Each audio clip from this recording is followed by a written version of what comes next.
So here is David, well after the fact. And this is what he says.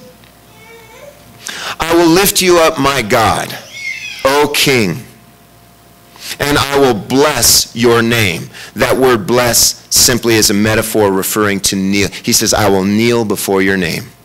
He's just talking about kneeling in his heart. I will bless your name forever and ever. Every day I will bless you. I will praise your name forever and ever. You know, we're hearing these words and we're thinking, oh, religious jargon, bless, praise. No, David's, it's simply words that they used toward family members back then. You would praise a family member. You would bless a family member. You would be kind to them. You would revere them. You held them in high regard because you cared for your family members. He's speaking to God as his father.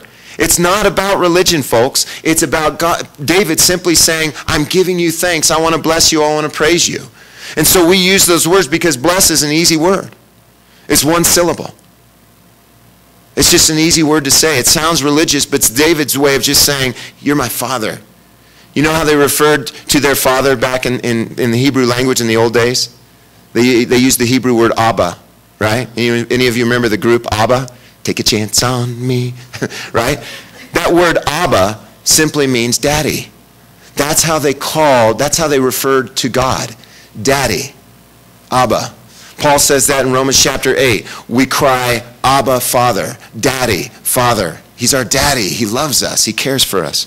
And so David says, you're my king. You're my God. I'm going to bless you. I'm going to praise your name forever. Great is the Lord. That word Lord there is the Hebrew word Yahweh. It's where we get the word Jehovah. It simply means the self-existent one. God exists all by himself. It didn't take George to create God. He exists all by himself.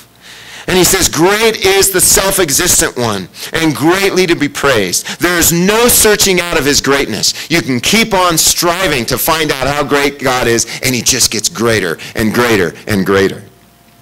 He says, one generation shall praise your works to another. This was 3,000 years ago. David lived around 1000 BC. And look at what we're doing today. It's a promise that is sure. One generation shall praise your works to another and shall declare your mighty acts. And what a mighty act it was, the act of the cross. I will speak of the glorious honor of your majesty. You know, we think about kings and royalty. We think about the King of England, King of France throughout the ages. The Queen of Sheba, the King of Egypt, czars, dukes, princes.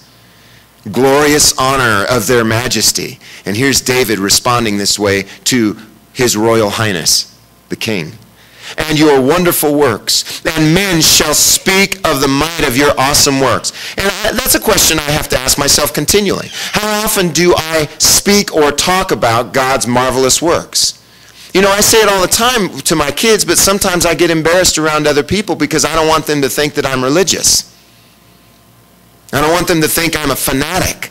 Because all too often today, if you mention things like this, people will think you're a fanatic. And I'll be honest, I get embarrassed sometimes. I get shy. I get afraid to share these things publicly.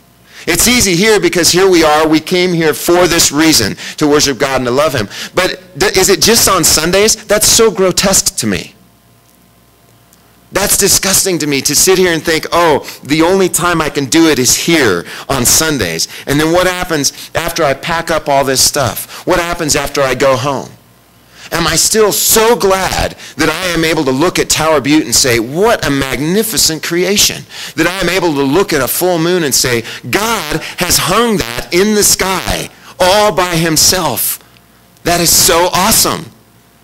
That's the tragedy of atheism. The tragedy of atheism is that they can look at all the beauty, the beautiful flowers, the beautiful insects and birds and animals, and they look at all those things and say, I can't give thanks to anyone. On the other hand, what do we get to do? By God's grace, we get to look at all of the beautiful things God has given us and say, thank you, God. You want me to enjoy you forever. You gave this to me so that I would enjoy you. Men shall speak of the might of your awesome works, verse 6. I will declare your greatness. It's very easy to declare our greatness, isn't it? We're very prone to do that. They shall pour forth the memory of your great goodness and shall sing of your righteousness. Hopefully that's what we've been doing. The Lord is gracious and full of pity. How should we be toward one another if God has been that way? He's slow to anger. I feel like every week there's something that will set me off that makes me so quick to anger, so quick to respond. You know, one of the boys drops a bowl on the floor. Ah! Oh yeah.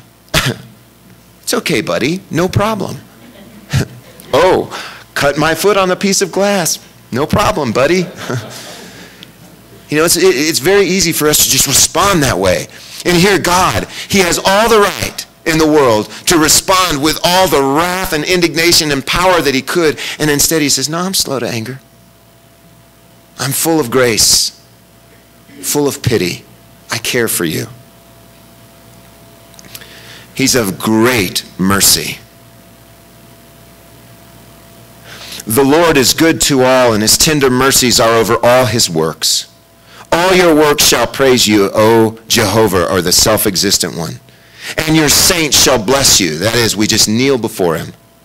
They shall speak of the glory of your kingdom. Some people wonder about that whole kingdom issue. You know, what the heck is the kingdom?